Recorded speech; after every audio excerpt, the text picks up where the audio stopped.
Hello বন্ধুরা, তোমরা সবাই কেমন আছো?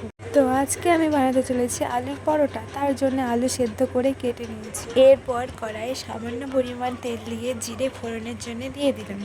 আলুর পুর তৈরি করার জন্য সেদ্ধ করা আলু ভালো করে গ্রেট করে নিলাম।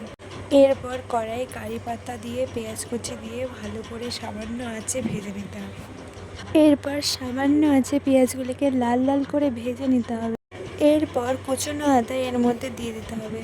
এরপর আগে থেকে সেদ্ধ করা আলু এর মধ্যে দিয়ে ভালো করে নাড়িয়ে চাড়িয়ে নিতে হবে। আগে থেকে আমি সেদ্ধ করা আলু কেটে রেখে দিয়েছিলাম। এরপর আগে থেকে চিড়ে রাখা কাঁচা লঙ্কাগুলি এর মধ্যে দিয়ে ভালো করে ভেজে নিতে হবে। এরপর পরিমাণ মতন জল দিয়ে ভালো করে তরকারিটি কষিয়ে নামিয়ে নিতে হবে। তরকারিটি যত মাখা মাখা থাকবে তত খেতে সুস্বাদু লাগবে। তারপর আবার সামান্য পরিমাণ তেল দিয়ে কুচনো পেঁয়াজ আর কুচনো কাঁচা লঙ্কা এর মধ্যে দিয়ে ভেজে নিতে হবে। এরপর সামান্য পরিমাণ শুকনো লঙ্কার গুঁড়ো, গরম মশলার গুঁড়ো, ধনের গুঁড়ো দিয়ে ভালো করে মশলাটি কষে নিতে হবে।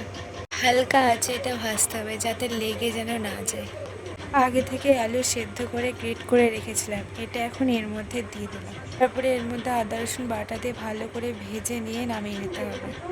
আগে থেকে ময়দা মেখে রেখেছিলাম, এটা ভালো করে ডো করে নিয়ে বেলনিতে আগে থেকে ময়দা দিয়ে হালকাভাবে বেলে নিতে হবে যাতে ফেটে যেন না যায়। এরপর এটা ভালো করে হাত দিয়ে বাটির মতন করে নিয়ে এর মধ্যে আলুর পুরটা দিয়ে দিতে হবে।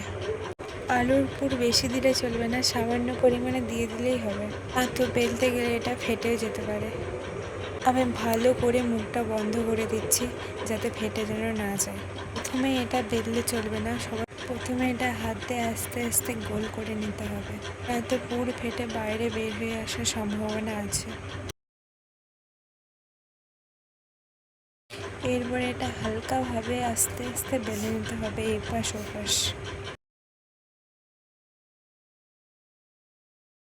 বেশি জোরে বেলা যাবে না, আস্তে আস্তে সামান্যভাবে বেলতে হবে যাতে পুরগুলো বেরিয়ে না আসে।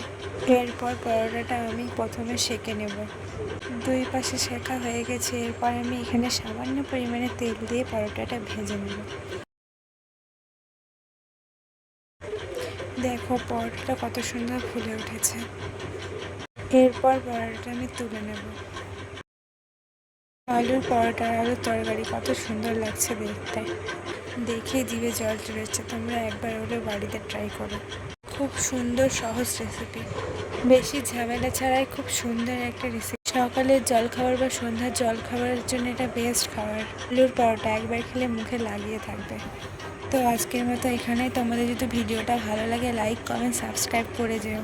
তো আবার একটা নতুন রেসিপি নিয়ে চলে আসবো। টাটা।